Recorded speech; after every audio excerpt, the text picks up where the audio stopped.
Guard Confessions: What We Witnessed Inside Women's Prison Walls. Subscribe for more real crime stories. Like, share, and join the discussion below. It was a chilly evening in March 2020 when Jennifer Clarke, a veteran correctional officer at the California Institution for Women, found herself standing before a gruesome scene that would change everything. As the cell doors swung open, she was met with the horrifying sight of a lifeless body sprawled across the cold, unforgiving floor. It was 28-year-old Anna Ramirez, known for her infectious smile and unbreakable spirit, but now silenced forever. The oppressive blue lights flickered above her, casting eerie shadows on the walls that seemed to close in, amplifying the weight of the tragedy. Jennifer's heart raced as she dialed for help, her hands trembling. The whispers of negligence began to swirl among the staff, but she knew the truth was far more complicated. Days later, in an exclusive interview, Jennifer would reveal chilling details that illuminated the darker corners of prison life, where abuse and silent suffering reigned. "We just stood by and watched it happen," she whispered, haunted by guilt.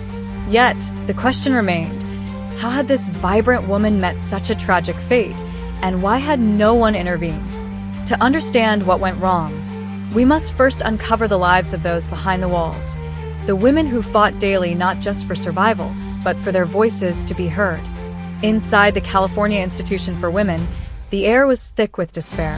Many of the women were not hardened criminals, but rather victims of circumstances, like Anna Ramirez, who had spiraled into addiction after surviving childhood trauma. A bright student with dreams of becoming a nurse, Anna fell into a world of drugs after losing her mother to cancer. By her 20s, she found herself trapped in a cycle of crime, seeking solace in substances that ultimately led to her incarceration. As Anna navigated the prison system, she became a beacon of hope for many women around her. Despite her struggles, she offered support to newcomers, guiding them through the harsh realities of life behind bars. But beneath the surface, trouble brewed.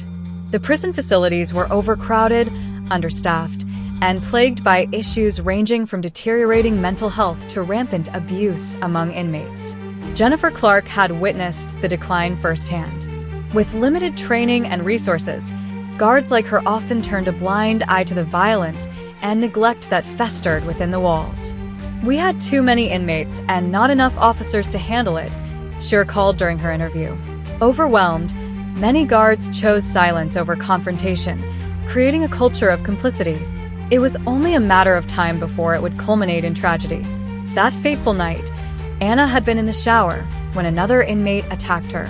Jennifer had received reports of escalating tensions, but the administration deemed it an isolated incident, downplaying the severity of the situation.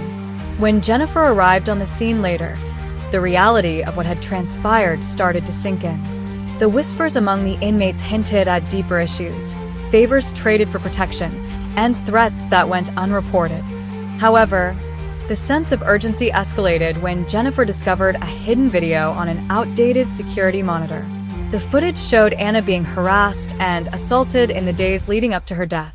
Jennifer realized she had evidence of systemic failures that could no longer be ignored.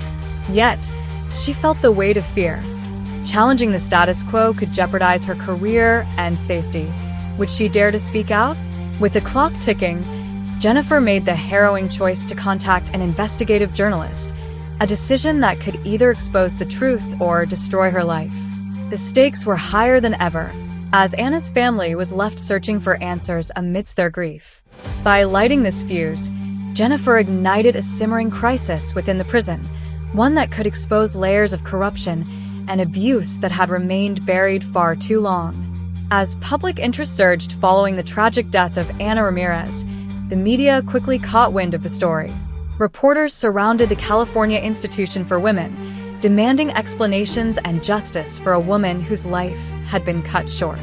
In the following weeks, Jennifer Clarke found herself navigating a whirlwind of interviews and investigations.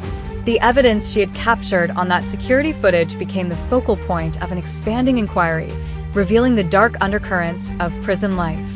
In the aftermath, families of other inmates started to come forward, sharing their own troubling experiences. Anna Ramirez was not an isolated case.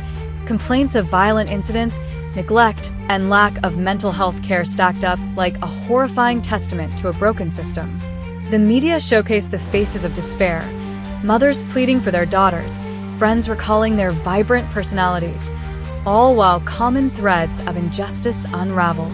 Jennifer's initial reluctance began to wear off as she listened to the heartbreaking testimonies. She knew she had to act, but the price of truth was high. As she attended hearings and shared her story, she felt the eyes of her peers upon her, some with gratitude, others with disdain. The atmosphere was charged with tension, and Jennifer understood the risk of her actions. Whispers of retaliation echoed in hallways, and the specter of danger loomed. The state's investigation took a critical turn when it was revealed that security protocols had not been followed. Overwhelmed by the influx of cases, some guards had made deals with inmates, turning a blind eye in exchange for favors or protection.